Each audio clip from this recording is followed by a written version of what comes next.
তো চলুন আজকের ঘটনাটি শুরু করি। ছোট একটি ঘরে পরিবারের সাথে বেশ সুখে জীবনযাপন করছিল রহিম মিয়া। তবে তার গ্রামে কোনো প্রকার জমি জমা নেই যে সেখানে সে চাষ করতে পারে।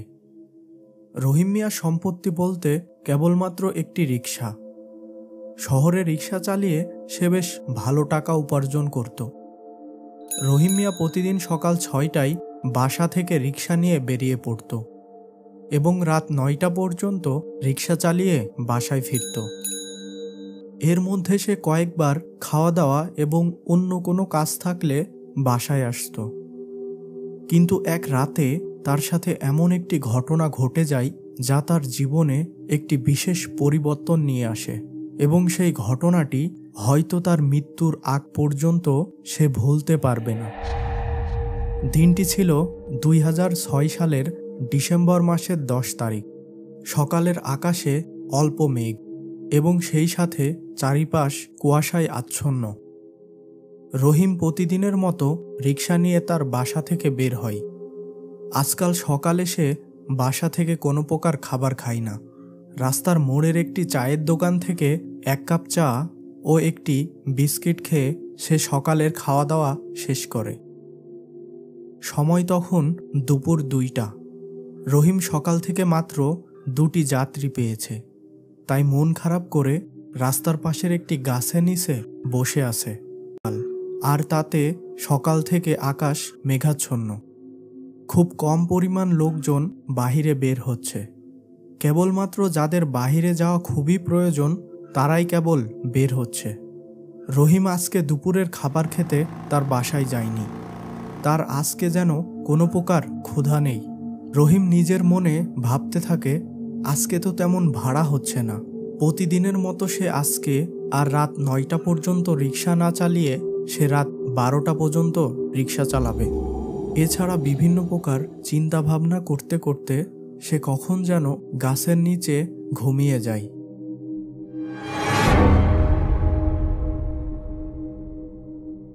ঘুম থেকে উঠে সে সোজা তার বাসায় চলে যায়। গোসল সম্পন্ন করে সে খাওয়া শুরু করে। বাসায় সে জানিয়ে দেয় যে আজকে সে রাত 12টা পর্যন্ত রিক্সা চালাবে। বাসা থেকে সে আনুমানিক বিকেল 4টার দিকে বের হয়ে পড়ে রিক্সা নিয়ে। বিকেলের দিকে সে 2-3টি যাত্রী পায়। এদিকে রাত 11টা পর্যন্ত অনেক ঘোরাঘুরি করেও সে কোনো প্রকার যাত্রী পায় না। শীতের রাত, লোকজন সব রাত 8টার মধ্যেই যে যার বাড়িতে ঘুমিয়ে গেছে। অনেক মন খারাপ নিয়ে রহিম তার বাসার উদ্দেশ্যে রওনা দেয়। এমন সময় সে দেখল রাস্তার পাশে একটি বড় গাছের নিচে একটি লোক দাঁড়িয়ে আছে এবং সে যেন তাকেই উদ্দেশ্য করে হাত উঠিয়েছে। রহিম মনে মনে বেশ খুশি হলো এবং সে গাছের পাশে যেয়ে রিক্সা থামালো। স্যার, আপনি কোথায় যাবেন?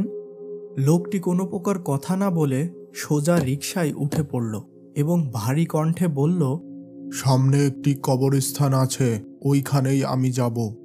ভাড়া একটু বেশি দেব, দ্রুত চলো। রহিম লোকটির কথা শুনে কিছুটা চিন্তায় পড়ে যায়। এত রাতে লোকটি কবরস্থানে যেয়ে কি করবে?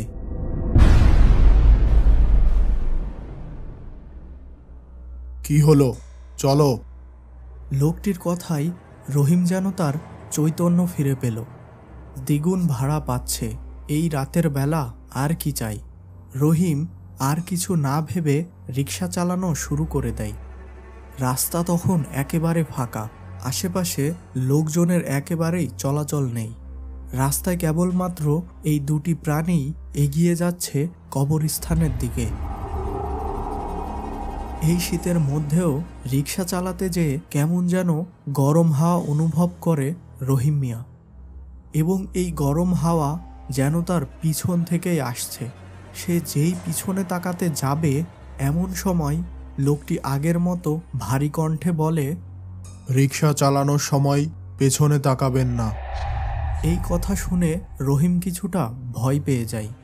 সে ভয় কাটানোর জন্য পিছনের লোকটিকে জিজ্ঞেস করল, ভাই, আপনার নাম কি? কিন্তু পিছন থেকে কোনো প্রকার উত্তর এলো না। রহিম কিছুটা লজ্জা অনুভব করল। এভাবে কখন যেন রহিম মিয়া কবরস্থানের সামনে পৌঁছে গেল সেটা সে একেবারেই খেয়াল করেনি। লোকটি রিকশা থেকে নেমে ভাড়া পরিশোধ করে সোজা চলে গেল কবরস্থানের প্রবেশ দরজার দিকে। রহিম এক দৃষ্টিতে লোকটির দিকে তাকিয়ে আছে। লোকটি যেন কবরস্থানের অন্ধকারের মধ্যে একদম মিলিয়ে গেল।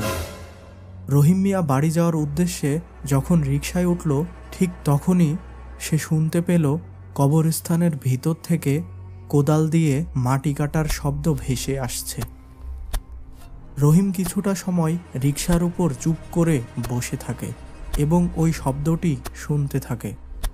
হঠাৎ শব্দটি থেমে যায়। রহিমের মধ্যে এ ব্যাপারে বিশেষ কৌতূহল কাজ করল। রহিম এবার নতুন একটি শব্দ শুনতে পায়। আর এই শব্দটি শুনে রহিমের মনে এক অজানা ভয় জেগে ওঠে। ভিতর থেকে কেমন যেন হাড় চাবানোর কর্মর শব্দ ভেসে আসতে লাগলো। কবরস্থানের ভেতর কি হচ্ছে তা দেখার কৌতূহলের কাছে রহিম পরাজিত হয়ে সে খুব আস্তে আস্তে কবরস্থানের ভিতর প্রবেশ করল। সে একটি গাছের আড়াল থেকে সবকিছু দেখার চেষ্টা করল, কিন্তু সে যে দৃশ্য দেখল তা দেখার জন্য সে কোনোভাবেই প্রস্তুত ছিল না। সে দেখল ওই লোকটি একটি কবর থেকে ওঠানো আধা পচা একটি লাশের কলিজা খাচ্ছে, এবং সে আরও লক্ষ্য করল ওই লোকটির শরীরের অনেক জায়গায় পরিবর্তন হয়েছে। তার মুখের বিভিন্ন জায়গায় বিশ্রী কাটা দাগ এবং তার হাত পায়ের নখগুলো সব হিংস্র পশুর মতো ধারালো, এবং সেই নখ দিয়ে লোকটি লাশটির কলিজা ছিঁড়ে ছিঁড়ে খাচ্ছে। এই দৃশ্য দেখে রহিম তার সর্বোচ্চ শক্তি দিয়ে চিৎকার করে মাটিতে অজ্ঞান হয়ে পড়ে যায়। রহিমের জ্ঞান ফিরতেই সে নিজেকে তার ঘরের বিছানায় আবিষ্কার করে।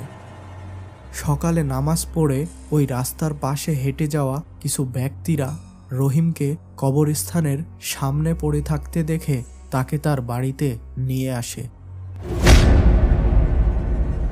বন্ধুরা, ভিডিওটি যদি ভালো লাগে লাইক আর সাবস্ক্রাইব করে দেবেন প্লিজ।